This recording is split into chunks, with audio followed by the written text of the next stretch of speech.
3 മാസം മുമ്പ് മുഖ്യമന്ത്രി കൊട്ടിഘോഷിച്ച് ഉദ്ഘാടനം ചെയ്ത തിരുവനന്തപുരം പാറശാല താലൂക്ക് ആശുപത്രി കെട്ടിടം ഇപ്പോഴും പണി തീരാത്ത കെട്ടിടം. കുറച്ച് കട്ടിലുകൾ മാത്രം കൂട്ടിയിട്ട ആശുപത്രി കെട്ടിടം 48 കോടിയും ഒരു ഉപകരണം പോലും വാങ്ങിയിടാത്ത ഡയാലിസിസ് യൂണിറ്റ് 2 കോടിയും മുടക്കി പ്രവർത്തന സജ്ജമാക്കിയെന്നാണ് പ്രചാരണം. തദ്ദേശ തെരഞ്ഞെടുപ്പ് പ്രഖ്യാപിക്കും മുമ്പ് തിടുക്കപ്പെട്ട് ഉദ്ഘാടനം നടത്തി പ്രചരണത്തിൽ മേനി പറയുന്നുവെങ്കിലും രോഗികൾക്ക് എപ്പോൾ ഉപകാരപ്പെടുമെന്ന് ഒരു നിശ്ചയവുമില്ല. പാറശാല താലൂക്ക് ഹെഡ്ക്വാർട്ടേഴ്സ് ആശുപത്രിയിൽ പുതിയ മന്ദിരത്തിന്റെയും ഡയാലിസിസ് യൂണിറ്റിന്റെയും ഉദ്ഘാടനം നടന്നത് ഓഗസ്റ്റ് 29-ന്. ഉദ്ഘാടകനായത് മുഖ്യമന്ത്രി, ഒപ്പം ആരോഗ്യമന്ത്രിയും. വാദ്യഘോഷങ്ങളോടെ നടന്ന ഉദ്ഘാടനത്തിന് ശേഷം 3 മാസം പിന്നിടുമ്പോൾ കെട്ടിടത്തിന്റെ സ്ഥിതി എന്താണ്?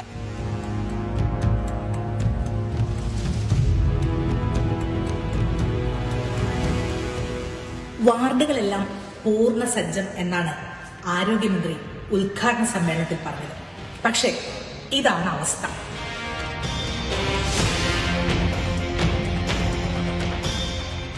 ശസ്ത്രക്രിയയ്ക്ക് മുമ്പും ശേഷവും രോഗികളെ കിടത്താൻ വിഭാവനം ചെയ്തിട്ടുള്ള അത്യാധുനിക സംവിധാനങ്ങൾ വേണ്ട മുറികളെല്ലാം കാലി. എക്സ്റേ എടുക്കാൻ പറ്റുമോ എന്ന് നോക്കിയാലോ? വൈദ്യുതി പോലും ഇതുവരെ എത്താത്ത എക്സ്റേ റൂം. ഇവിടെ ഒരു ഡയാലിസിസ് ഒക്കെ നടന്നു കാണണമെങ്കിൽ ഇനി എത്ര കാലം കൂടി കാത്തിരിക്കേണ്ടി വരും? ചിലയിടത്ത് യന്ത്രങ്ങൾ പിടിപ്പിക്കാനുള്ള സംവിധാനങ്ങൾ നോക്കുകുത്തികളായുണ്ട്. സർവസജ്ജമെന്ന് അവകാശപ്പെട്ട ഓപ്പറേഷൻ തിയേറ്ററിന്റെ സ്ഥിതിയാണിത്.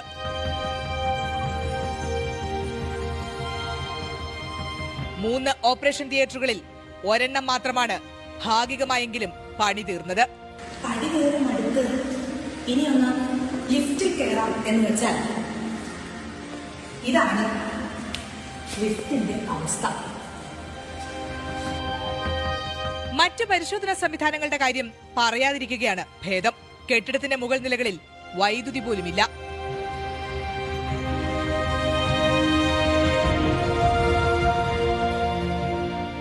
മുഖ്യമന്ത്രി ഉദ്ഘാടനം നടത്തിയിട്ട് പോയ ഒരു താലൂക്ക് ആശുപത്രി കെട്ടിടത്തിന്റെ അവസ്ഥയാണ് നമ്മൾ കണ്ടത്. തിരുവനന്തപുരം ഉൾപ്പെടെയുള്ള മെഡിക്കൽ കോളേജുകളിലെ തറകളിൽ രോഗികൾ കുന്നുകൂടുന്നതിന്റെ കാരണവും ഇപ്പോൾ നിങ്ങൾക്ക് മനസ്സിലായെന്ന് കരുതുന്നു. ക്യാമറാമാൻ ജയൻ കല്ലുമലയ്ക്കൊപ്പം ജസ്റ്റിന തോമസ്, മനോരമ ന്യൂസ്.